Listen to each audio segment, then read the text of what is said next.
Welcome to Wizards of the Tower. Roleplay. This episode we're going to be talking about the game host being the game library for the books or the systems.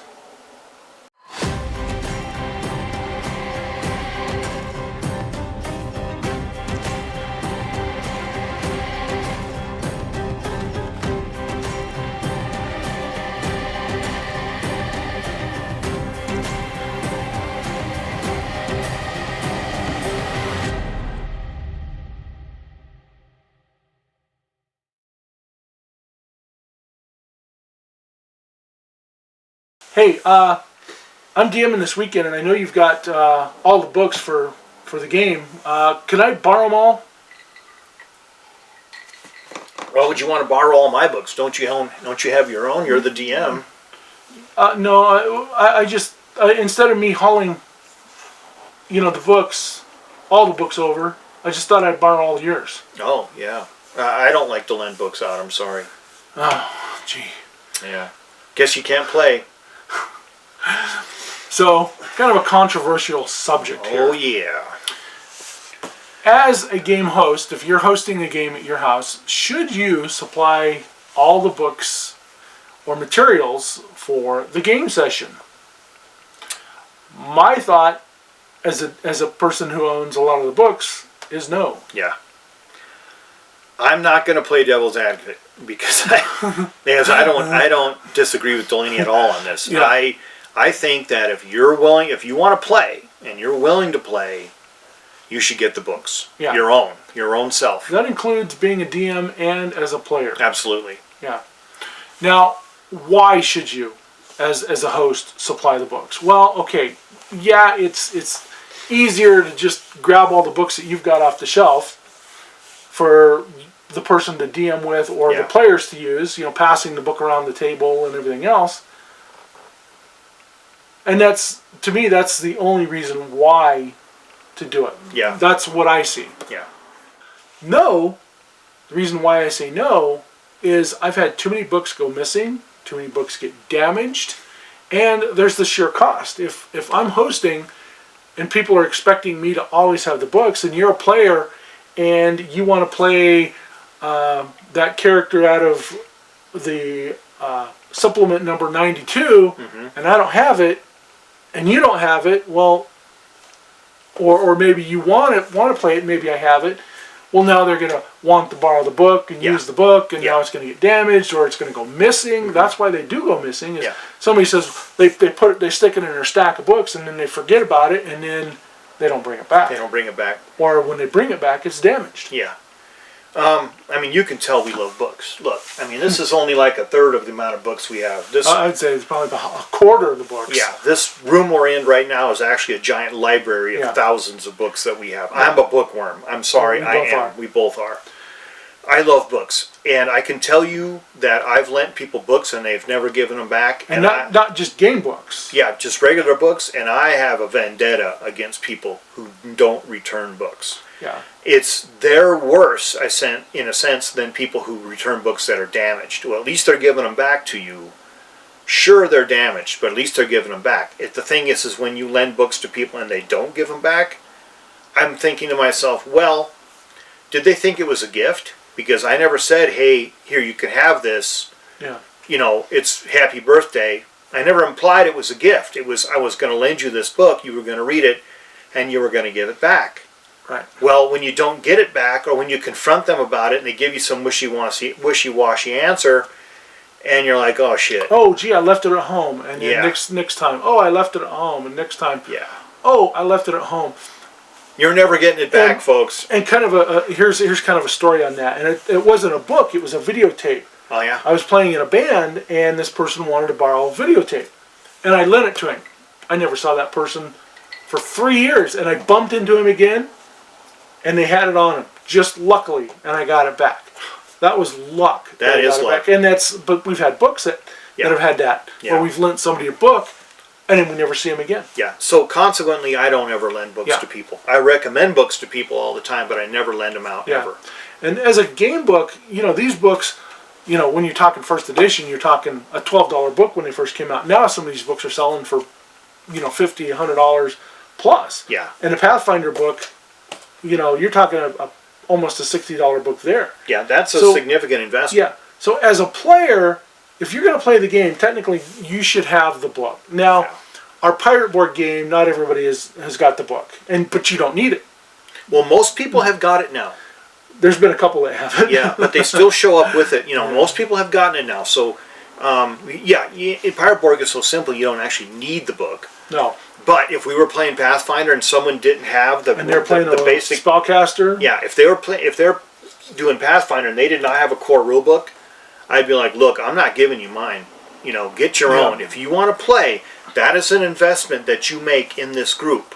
You make an investment in time that you show up. You make an investment in the materials that you get the book. You make an investment with us as a playing character, as a character in the game. You make all those investments. If you're not willing to invest in that, then you don't have to play. You don't have to show up. You can go do something else. We're not going to think about you as being evil or bad or just doing something like that. But you will get, you will earn the enmity of every player in that game if you just come up and you just complete leeching off people about using the book, the materials, and everything else. And then when you get into Pathfinder, where you can always buy the PDF, you just have to have your tablet or your laptop, or your phone. Yeah, if you want to have it, people had them on phones before when we've had them in games or laptops, whatever. You don't need the actual physical book. Yeah, because if you're going to be a player, why, as a game host, if I have the book, do I have to supply it for you to play out of? Yeah. For now, my book to get damaged and worn Exactly. and torn up, because I care for our books like, They're investments. They're investments. And their property. And some of them fall apart really easy. They do. Some of these books are very well made. Like, the one I always bring up is the book for Rocket Age, which it's not here. It's here somewhere. Yeah. But the book for Rocket Age is so well bound. It's like a lifetime book. I mean, it really is. It is so well bound. When I was looking at it, so tight and so strong, so well made. I'm like, this book's going to last forever. Yeah. The Pathfinder books, they come apart almost immediately. Yeah, so if you got 10 junky. people, well, not 10 people, but you have 3 people fiddling with your book. Oh, I need that for my spell. What's my spell do? Yeah. Well, maybe I needed it. When we started playing Pathfinder, we bought a couple of books. One, because when I was GMing, I needed it for myself, and then Tom needed it for his character. Instead of passing the book back and forth. Yeah. Now, if we went to play someplace, we might only take one book. Yeah.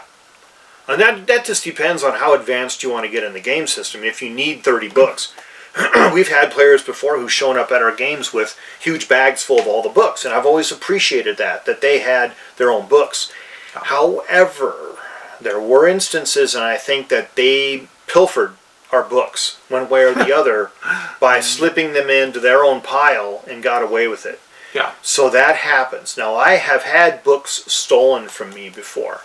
I had a book on leather tooling that was a very rare book, and it was like an $80 book, 25 years ago, and it was stolen from me. And it's out of print. You're never going to be able to find it. I was very resentful and angry about that for the longest time. I don't know who took it, but if I ever did find out, I would try to get it back from them. But that's the thing, is when someone steals from you, whether they do it inadvertently or not, it's still theft in my opinion. And, they earn your enmity because they steal your books. Yeah, and then, if you've got 6, 7, 8 players, you don't know who took it. Yeah. And you don't want to start accusing, hey, did you take my book? Because then that just that's bad. Yeah, it becomes, there's causes a conflict. Yeah, there's hostility there amongst the group. But the thing is, if you make people get their own books, the chances that they're not going to run away with yours are pretty good. And that's a really good way to look at it. Yeah. We have a player who we're going to be playing some Pathfinder First Edition, and they've never played. And they asked about the books, and it's like, well, you can't buy the hardbound books. You might find it in a bookstore someplace, or used bookstore like Second and Charles, or online. You're going to pay a lot for it, but you can still buy the pocket edition, or you can buy the PDF and have your laptop. Why can't you get the original? They just don't make it anymore. Really? They don't print the original first edition? No. Only in the pocket edition, the small paperback. One. Yeah. Wow, I didn't know that. Which is, it's good enough to use. The print's kind of small and hard to read. The print is pretty small. It's hard enough for me to read those. Yeah. I didn't know that. I didn't know that they didn't make Nope, the original. They don't. Josh, when he got his, found his in a Second and Charles. Yeah, there are some there, and you can still find them in used bookstores. Yeah. That's true. That's good that you can still find them. Or you can find them on eBay. Or Yeah. It's like the first edition books. You know, these first edition books, some of them still look brand new. They do look really good. You know, because all mine went to the wayside. I lost them, and I wanted to finally replace them. And so I ended up paying a little bit for them. But you can tell that people lovingly took care of these, that they cared for them and the content enough to take really good care of books. I was raised in a generation that you respected books, that you took care of them, that you didn't burn them or destroy them. Only Nazis burned books, okay? Only dumbasses who couldn't, tolerate what was in the books, wanted to stick their head in the sand, burned books. Yeah. Okay? People didn't abuse books. If you abused books at a library, you got slapped around and they made you buy a brand new book. That's what happened. I cringe at all the parents that took kids' books to book burning. Their D&D books. Dumbasses. Every one of them. I'm like, no. Yeah. No. What did it teach them? Nothing. So the thing is, if you're going to make the investment, okay, into the game, into the group, please, whether you're a DM or whether you're a player, DM or a player, please provide your own books. Okay, that's my opinion. Other people, I'm sure, have other ideas. Yeah. It's like, well, I want to play, but I don't really have all the money in the world. I don't want to bring this stack of 500 books. I don't want to bring this wheelbarrow full of books. Yeah. Well, okay. Let's say, for instance, you got a person who really, really wants to play. They don't have a lot of money. They don't have a lot of resources. Okay, but they want to play, and they're really into it. Okay, what do? You say, okay, well, do you have a PDF? Well, I can't really get a PDF of it. So you don't have a laptop? No. How about on your phone? Well, my phone's a clunky phone. It's like, well, there's some problems here. Okay, I would recommend that you scrape together. Yeah, hell, I'd rather lend somebody the money to buy a book, to have a book, than to actually lend them a book. Because to me, it's like, I'm never getting that book back, and I may never get that money back. Play a class that you don't need the book. Yeah, or something like that. I would rather do that just so that someone can play, but I still personally just will not lend a book to anybody, because in the past it's never worked out. Yeah. So anyway, I think we're going to end this episode of Wizards of the Tower. Roleplay. And don't forget to like, share, subscribe, spread the word, ring that bell, or bash it with the spiked flail over there. Follow us on Discord. Leave a comment. We'll always reply back to your comment. We appreciate you, all the followers we have. And anyway, may all your adventures be epic. And keep on rolling, folks. Thanks, folks.